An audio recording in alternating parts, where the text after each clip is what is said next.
Entretien avec son Excellence Jules Doré-Ndongo. Il est ministre en charge des forêts et de la faune de la République du Cameroun, président en exercice de la Commission des forêts d'Afrique centrale.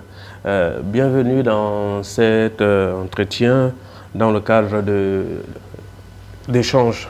Votre émission La Voix de l'Environnement face à Raoul. Et effectivement, aujourd'hui, face à Raoul, c'est M. Jules Doré-Ndongo, ministre de Forêt de la Faune de la République du Cameroun, président en exercice de la Commission des forêts d'Afrique centrale. Excellence, bonjour.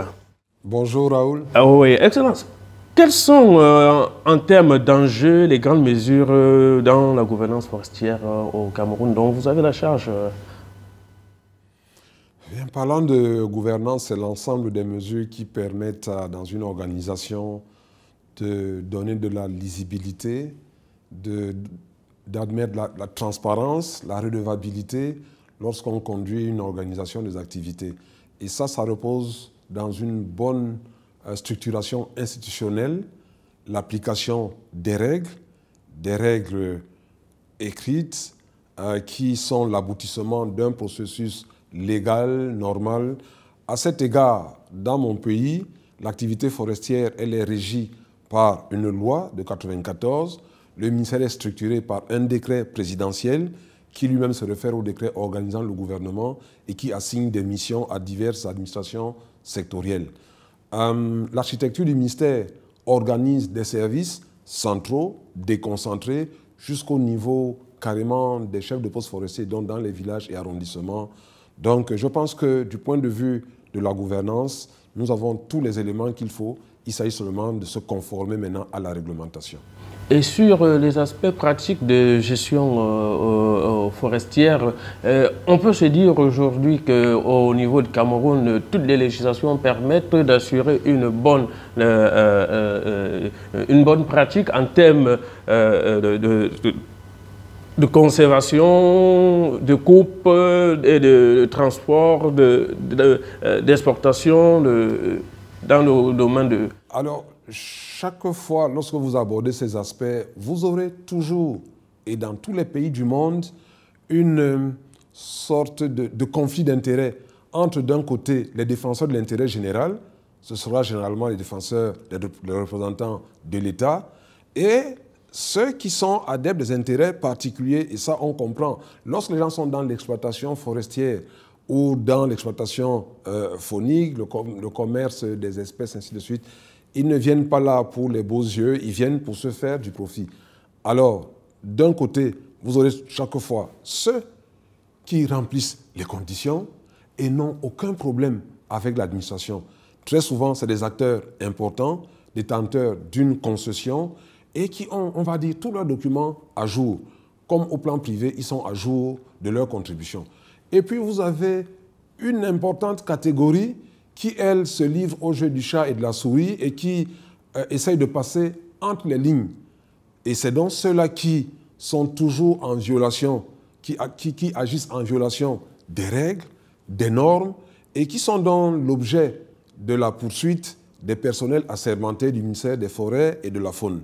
À cet égard, tous ceux qui sont à jour n'ont absolument aucun problème pour la délivrance des documents leur permettant d'assurer leur activité. Aujourd'hui, d'ailleurs, avec le CIGIF 2 que nous avons mis qui est devenu opérationnel, vous allez constater qu'il y a de moins en moins de gens qui circulent dans les couloirs du ministère parce que le système permet que les opérateurs, à leur propre niveau, une fois qu'ils ont renseigné la base de données, qu'ils puissent délivrer eux-mêmes leurs documents. Donc, tout ce qui est conforme à la loi fonctionne très bien. Maintenant, les autres, ceux qui se livrent à l'exploitation forestière illégale, ceux qui se livrent au braconnage et qui ont donc besoin de la complicité de nos personnels pour traverser les mailles du filet, pour passer à travers les contrôles des chefs de poste de contrôle forestier et de chasse, cela, évidemment, nous mettons tout en œuvre pour nous assurer que la loi est respectée. Et s'ils sont interpellés, ils vont devoir accepter une transaction, c'est ce que prévoit la loi, et à l'issue de la transaction, ils vont payer amende, dommages, intérêts et autres, même si parfois on a le sentiment que cela ne les décourage pas, parce que beaucoup reviennent quelques temps après, peut-être parce que la loi n'est pas suffisamment dissuasive. Monsieur le ministre, vous êtes également en charge de la gestion de la faune. Alors, comment est-ce que votre pays aborde la question en matière de gouvernance sur la conservation, la gestion des aires protégées? Le Cameroun, aujourd'hui, notre territoire est couvert à 21% par les aires protégées. Il y en a au moins une trentaine. Vous avez les grands parcs nationaux de la partie septentrionale de notre pays et la partie orientale à l'est. Vous avez des parcs nationaux qui couvrent plus de 120 000, 200 000 hectares. Vous avez les réserves, vous avez les sanctuaires, vous avez les jardins zoologiques. Alors, la faune couvre 21% de notre territoire. Et cette zone abrite une faune emblématique avec des espèces bien connues et qui aujourd'hui sont en danger. L'éléphant, le pangolin par exemple. La gestion des aires protégées au Cameroun, pour l'instant, elle est étatique. C'est-à-dire que c'est le gouvernement qui gère de façon directe ces aires protégées à travers la désignation d'un conservateur qui est assisté de personnels, tous recrutés par l'État. Ils sont des personnels de la fonction publique, pour la plupart issus de la faculté agronomique, la FASA à Tchan, des sciences agronomiques. Et ils travaillent sous l'autorité d'un délégué régional, pour ce qui est des services déconcentrés. Cette gestion est étatique, mais en même temps, nous bénéficions de l'appui et du soutien de nos partenaires financiers et techniques pour inclure, pour faire en sorte que les populations riveraines de ces aires protégées bénéficient également de ces activités. Donc de plus en plus, vous allez constater qu'il y a des aires protégées où les populations riveraines sont recrutées pour servir de pisteurs, de guides et même pour parfois accompagner nos éco-gardes lorsqu'ils sont en mission de patrouille. Actuellement, dans la réserve de Campoman, nous sommes en train d'expérimenter un PPP avec un opérateur camerounais. Le PPP, c'est le partenariat public-privé avec un partenaire avec qui nous avons signé un protocole, une convention. Il lui est concédé certains aspects de gestion, pendant que les aspects régaliens, évidemment, vont demeurer la propriété de l'État, parce que dans un pays qui tient à la légalité, qui tient à la stabilité des institutions, nous devons être très, très attentifs à des mesures qui permettraient à un opérateur étranger d'être entièrement propriétaire d'une assiette foncière importante et pratiquement à ce moment même d'en interdire l'accès aux services de l'État. Justement, parlons justement de conservation. Le braconnage est un fléau qui sévit énormément en Afrique centrale. Et quand on parle de parcs, on parle d'intrusion, on parle justement d'agression sur les espèces protégées, emblématiques. Monsieur le ministre, comment parvenez-vous à, on ne dirait pas régler, mais tant soit peu à freiner un peu l'expansion de ces fléaux? Autant l'exploitation forestière illégale est le fléau que nous rencontrons pour ce qui est de l'activité forestière, production, transfert, transport, commerce du bois, autant le braconnage est, pour ce qui est des aires protégées, pour ce qui est la conservation, vraiment le fléau, le danger, la principale difficulté. Et il faut savoir que le braconnage s'est mué avec le temps. Entre le braconnage que nos arrière-grands-parents ont connu avec un braconnier qui n'avait que sa lance ou sa machette, aujourd'hui nous faisons face à un braconnage structuré, organisé, avec des points de chute loin de nos pays, parfois loin de notre continent, et avec des acteurs qui viennent à dos de cheval, lourdement armés, pour faire face à des éco-gardes. À défaut de lutter, de l'éradiquer entièrement, nous faisons tout pour le réduire. Et dans cette perspective, dans ce combat, nous avons signé un important MOU avec le ministère de la Défense qui accompagne les éco-gardes dans les tâches régaliennes de surveillance et de traque des braconniers. Mais avant cela, le ministère des Forêts et de la Faune, grâce au financement de l'État, a pris des dispositions pour consolider l'armement de nos personnels. Aujourd'hui, un bon éco-garde est doté d'une Kalachnikov AK-47 et même de fusils d'assaut Scar-H. En liaison avec le ministère de la Défense, nous achetons également des cartouches, des munitions et même des armes de poing. Donc, il faut également consolider la formation pour passer des 45 jours actuels à une formation de 6 mois.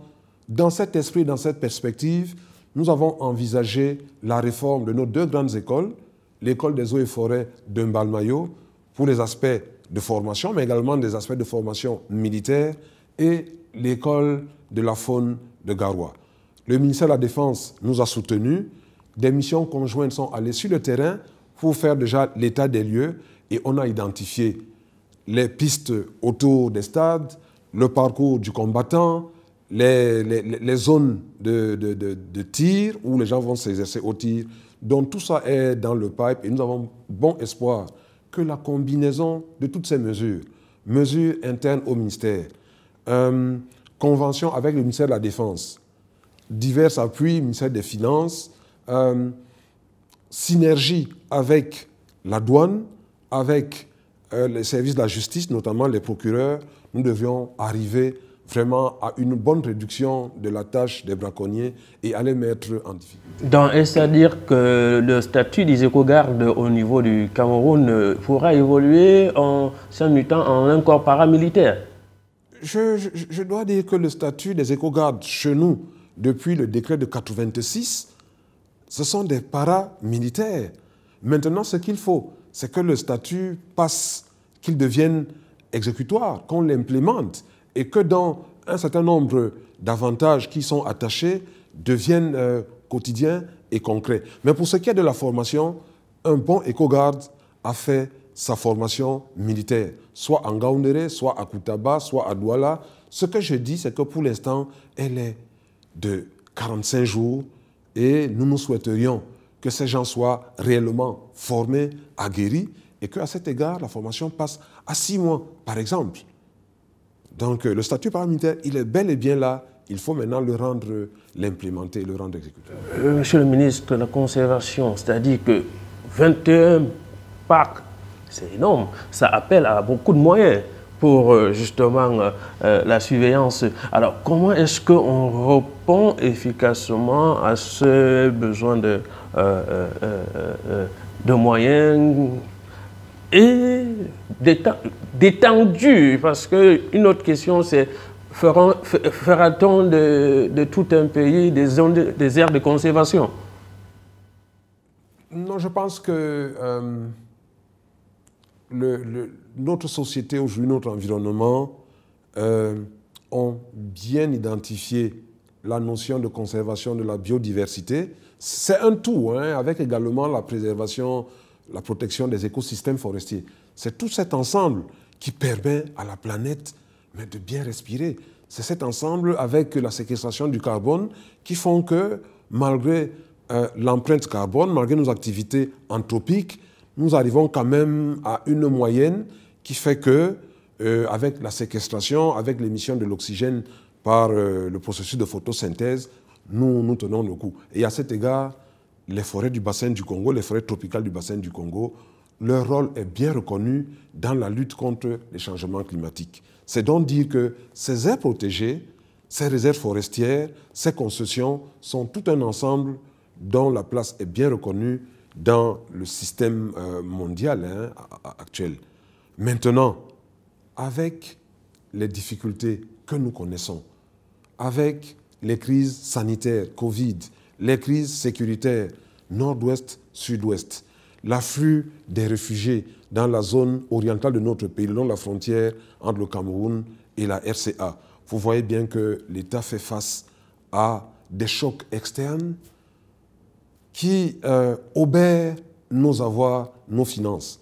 À ce moment, un bon ministre des Forêts et de la Faune comprend qu'il doit également s'appuyer sur les partenaires techniques et financiers, sur la coopération.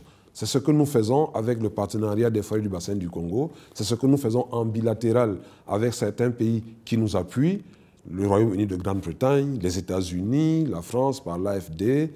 Et il s'agit maintenant de faire en sorte que, en application de la déclaration de Paris sur l'efficacité de l'aide, que ce soit nos priorités qui soient privilégiées et que nous, les sectoriels, qui avons en charge l'exécution de la politique forêt-faune telle que définie par le président de la République, que ces sectoriels soient entendus, écoutés, puisque en réalité, entre les opérateurs, entre les partenaires et nous, il y a l'interface que représente le MINEPAT. Mais heureusement, généralement, le MINEPAT écoute ce que dit le MIFOF avant de s'avancer. Cette coopération, elle s'intensifie et à mon sens, les résultats ne sont pas négligeables. Vous avez fait allusion au PSBC, vous êtes président en exercice de la Comifac et le PSBC fête 20 ans. Parce qu'il était lancé en 2000, je rappelle, en 2002 à Johannesburg. Quel regard est-ce que vous portez sur cette institution, plus ou moins 20 ans après? Le PFBC est créé en 2002 à l'issue de la conférence de Johannesburg. La première facilitation fut celle des États-Unis d'Amérique. J'ai une expérience directe et particulière depuis 2018. J'avais trouvé une facilitation belge, conduite par le ministre d'État belge, M. François-Xavier de Donéa. Et puis est arrivée la facilitation allemande, conduite par le docteur Christian Roux de nationalité allemande.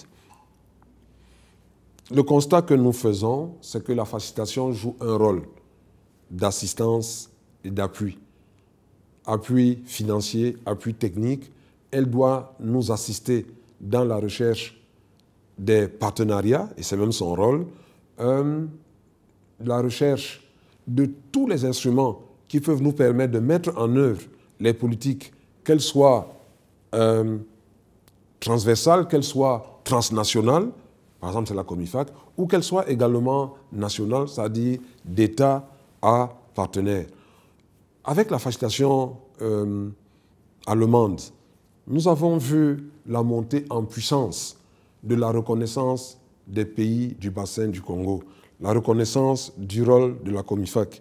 Également, nous sommes partis à Glasgow, nous nous exprimions d'une seule et même voix parce qu'en amont de Glasgow, nous avions écrit ensemble et avec l'appui, même à l'initiative de la facilitation allemande, cette déclaration d'engagement des pays du bassin du Congo et lancer un appel à tous nos partenaires financiers, notamment européens, notamment du monde occidental, un appel à un financement équitable des efforts de sacrifices consentis par nos pays dans la préservation des écosystèmes forestiers et dans la conservation de la biodiversité. À mon sens, je pense que nous pourrons nous féliciter des résultats acquis, même si il reste encore cette importante question de la mobilisation et de la concrétisation de l'accès à ce 1000 milliards de francs CFA qui a fait l'objet d'une importante déclaration. Nous étions au sommet de la COP26 à Glasgow. Justement, pour revenir sur cette question qui est également un des faits majeurs à mettre en votre actif en qualité de président en exercice de la Commission des forêts d'Afrique centrale, 1,5 milliard de dollars. C'est cette somme annoncée pour les pays de l'espace tropical.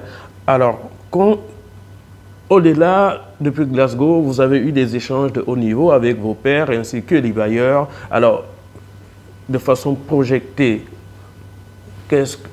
où est cet argent et comment est-ce que vous pensez qu'on devrait y accéder? Je m'attendais un peu à cette question qui finalement n'est pas si difficile que ça, dès lors qu'on veut dire aux gens la réalité des choses, qu'on veut dire la vérité sans la tronquer.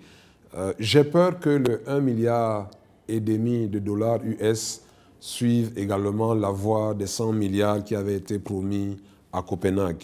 Nous avons eu hier, ici à Libreville au Gabon, une session de haut niveau avec beaucoup de ministres, d'une part des ministres des pays membres de la Comifac et en face de nous des représentants vraiment à un niveau élevé des pays donateurs il y avait le secrétaire d'État allemand au BMZ, il y avait le ministre britannique de l'Environnement et du Pacifique, il y avait l'ambassadeur Lacoste du ministère de l'Europe et des Affaires étrangères en France.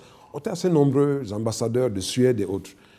Nous avons posé vraiment les questions pour dire que, après l'annonce, les populations, les autochtones, les ministères, la société civile, tout le monde a suivi l'annonce. Et aujourd'hui, nous sommes en peine de dire exactement le chemin que suit la mobilisation de ces importants financements.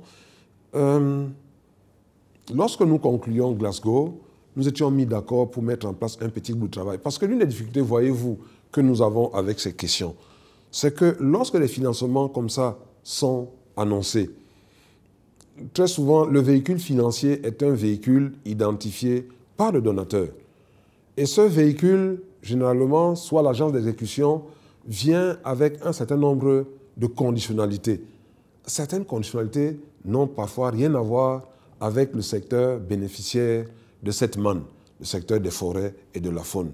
Parfois, on vous pose des conditions qui concernent une autre administration. Nous sommes bien embarrassés.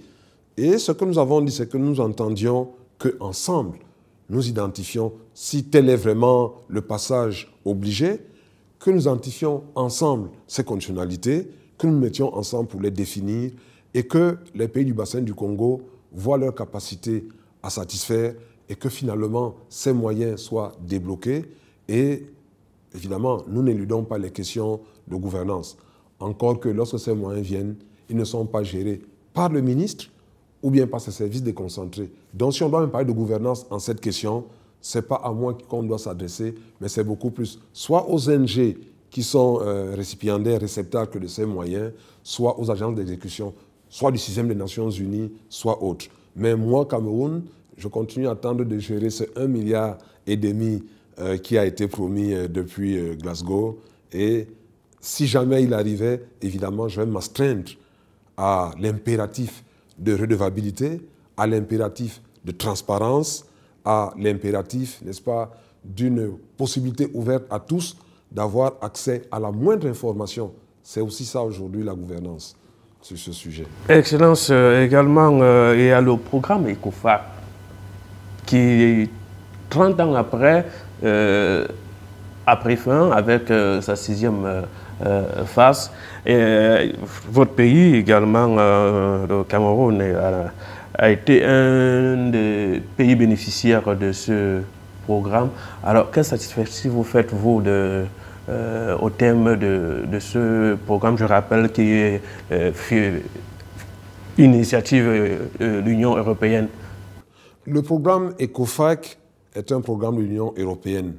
Et sa phase ECOFAC 6, dans notre pays, avait 2 points d'application. La réserve de la faune du Dja et le parc national du Faro dans le département de la Benoué. Et pour ces 2 points d'application, nous avions un montant de 8 millions d'euros. Dans ces 8 millions d'euros, nous sommes aujourd'hui à un engagement et même à une exécution de plus de 80%. Je pense même que ce sont les audits en cours qui, lorsqu'ils seront achevés, permettront que nous bouclions les 100%. Nous sommes satisfaits de ECOFAC dans son ensemble et pour moi, qui est bien connu ECOFAC 6, oui, il y a eu la mise en place des plans d'aménagement. La mise au point d'un plan d'aménagement est une opération, une activité onéreuse, au point qu'aujourd'hui nous avons des parcs qui sont sans plan d'aménagement. Or, c'est le plan d'aménagement qui est la boussole de toutes les activités à mettre en œuvre à l'intérieur du parc, en synergie avec diverses administrations qui également sont concernées. Vous n'avez pas de plan d'aménagement, vous avez du mal à mettre en œuvre des activités et à promouvoir les protéger. Donc, des plans d'aménagement ont été réalisés. Vous avez des matériels de mobilité acquis, motos, véhicules. Vous avez des activités de renforcement de capacité de nos personnels et même des populations riveraines. On a mis en place des activités permettant de détourner l'attention des voisins sur la faune à l'intérieur du parc pour les amener à avoir des activités, on va dire, compensatrices, de telle sorte qu'ils puissent également bénéficier de revenus issus de ces activités. Ecofax, si ça a permis de faire tout cela, nous en sommes satisfaits. Il est arrivé à sa fin et c'est un autre programme qui va prendre, qui va le remplacer. Dans le cadre de votre émission La Voix de l'Environnement, et face à Raoul, c'était le ministre Jules Doré-Ndongo, ministre des Forêts, de la Faune de la République du Cameroun, président en exercice de la Commission des Forêts d'Afrique centrale. Merci, Excellence. C'est moi qui vous remercie également. Les problématiques relatives à la lutte contre le changement climatique, aux solutions fondées sur la nature, font que aujourd'hui la forêt est le levier numéro 1. C'est vraiment l'instrument majeur qui va nous permettre de faire en sorte que le climat n'atteigne pas la fameuse barre, ne dépasse pas la barre de 1,5 degré que nous recherchons avant même Glasgow, depuis la conférence de Paris sur les changements climatiques. Il est donc question pour nous tous de faire montre de responsabilité. Les partenaires, ça peut être les États, ça peut être des ONG, ça peut être des organismes financiers, et nous également, les gouvernements. Une fois que nous avons identifié les leviers qu'il faut utiliser, de leur donner les moyens leur permettant vraiment de jouer leur rôle et non de faire du saupoudrage. Il ne sert à rien de tenir beaucoup de sommets, de faire des conférences, de faire des promesses si nous ne pouvons pas être concrets sur le terrain. Il est regrettable que des annonces soient faites, Copenhague, Glasgow, et que parfois on mette 7 mois, 8 mois, voire des années pour que l'on commence à voir le bout du tunnel. Hier, dans la forêt à Libreville, j'ai écouté les États-Unis, j'ai écouté la France, j'ai écouté le Royaume-Uni de Grande-Bretagne, j'ai écouté l'Allemagne. Ils ont parlé d'une seule et même voix en disant « les promesses ont été faites, elles seront tenues ». D'ailleurs, nous sommes disposés à faire mieux. Nous avons salué ces déclarations. Nous avons dit l'espoir qu'elles créent en nous. Nous allons en rendre compte à nos chefs d'État une fois rentrés, mais nous devons vraiment passer à l'action et appeler l'attention de nos amis en face pour savoir qu'il est important de concilier la préservation de la biodiversité, la conservation des écosystèmes forestiers avec notre développement, avec l'amélioration des conditions et le cadre de vie de nos populations. Ça, c'est 2 challenges qui semblent contradictoires, mais que nous devrions pouvoir résoudre. Merci beaucoup pour cette possibilité de nous exprimer sur ces sujets importants pour le monde d'aujourd'hui. Merci.